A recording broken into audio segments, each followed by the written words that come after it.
राधे राधे दोस्तों, जय श्री कृष्ण। दशहरे की जो पूजा होती है वह सुबह के समय पे ही की जाती है। आप जिस जगह पे पूजा करना चाहते हैं उस जगह को पहले साफ पानी से साफ कर लीजिए। आप चाहें तो गाय के गोबर से उस जगह को लीप सकते हैं या फिर जो गेरू या लाल रंग की जो मिट्टी आती है उससे भी आप उस जगह पे चौक को लीप सकते हैं। उसके बाद हम रावण स्वरूप या राम जी के स्वरूप को, जैसे भी आपके यहाँ पे स्वरूप माना जाता है, पूजा की जाती है, उस स्वरूप को आप बना सकते हैं। आटे से चौक कर लगा सकते हैं। आज के दिन रावण की भी पूजा की जाती है। कुछ लोग राम जी की भी पूजा करते हैं। रावण जी बहुत ही ज़्यादा ज्ञानी और विद्वानी थे, इसलिए आज के दिन उनकी पूजा की जाती है। परंतु सिर्फ उनके पतन के इसलिए हुआ था क्योंकि वह बहुत ज़्यादा अहंकारी हो चुके थे। रावण जी की स्वरूप बनाने के बाद या राम जी का स्वरूप बनाने के बाद हमें रावण जी के 10 मुख बनाने हैं। आप गाय के गोबर से इन 10 मुखों को बना सकते हैं।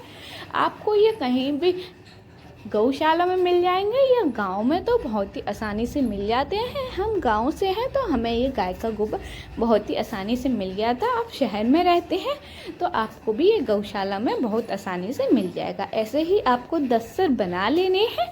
10 सिर बनाने के बाद में रावण जी के उसके बाद जो दिया जलाएंगे आप सीधा ज़मीन पर भी जला सकते हैं या फिर एक थाली लेकर उसमें सातिया बनाकर रोली या चंदन किसी भी चीज़ से उसके ऊपर गाय के घी का दिया अवश्य जलाएं।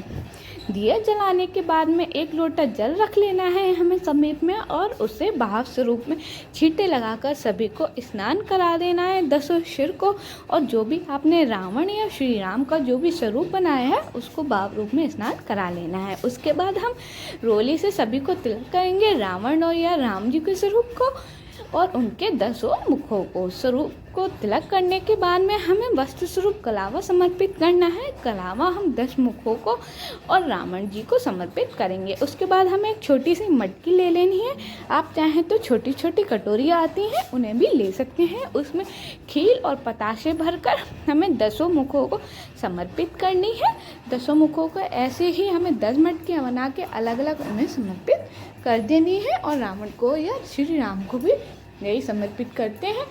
किसी किसी के यहाँ पे सिर्फ खील और पताशे का भी भोग लगाया जाता है। किसी किसी के यहाँ पे जो गुलगुले, पूड़ी, हलवा, मीठे पुए इत्यादि जो चीज़ें बनती हैं, आप जैसे आपके घर पे होता है आप उसी प्रकार से इनकी पूजा कर सकते हैं। उसके बाद हमें दक्षिणा समर्पित करनी है। दक्षिणा समर्पित करने के बाद में 1 लोटा जल रख लेना है। दक्षिणा हमारी पूजा में रही गलतियों को पूर्ण करता है। उसके बाद जो भी पूजा कर रहे हैं आपके समीप लोग बैठे हैं उन्हें हमें कलावा और तिलक जरूर लगाना है। कलावा भी उनके हाथ में बांध देना है। उसके बाद जो भी हमने ज्वारे उगाए थे माता रानी के 9 दिनों में इनमें उन्हें हमें रावण के 10 मुखों पे समर्पित कर देना है। समर्पित एक एक करके सभी रावण के मुखों पे समर्पित करना है। ये जो ज्वारे हैं आज के दिन रावण जी पे समर्पित किए जाते हैं। ऐसे ही इनका पूजा में उपयोग किया जाता है। ज्वारे उगाए ही इसलिए जाते हैं क्योंकि दशहरे पे इनका उपयोग किया जाता है। उसके बाद सभी को हम खील और पताशे का भोग लगाएंगे और जो बाकी के बच्चे जो ज्वारे होते हैं वह घर में जो भी छोटी कन्याएं होती हैं, बच्चे होते हैं, वह सभी घर वालों के और मोहल्ले पड़ोस में जाकर सभी के दोनों कानों में ज्वारे लगाते हैं थोड़े थोड़े से लेके और उन्हें बड़े जने पैसे देते हैं या कोई भी गिफ्ट देते हैं। आपकी सुविधा अनुसार आप उन्हें कुछ भी पैसे दे सकते हैं या कोई भी गिफ्ट दे सकते हैं। उसके बाद हमें बहुत ही प्रेम से और आराम से आरती उतार लेनी है। 5 बार भी उतार सकते हैं आप चाहें तो आरती, या फिर 7 बार भी आरती उतार सकते हैं। इससे आरती आपकी पूर्ण मानी जाएगी।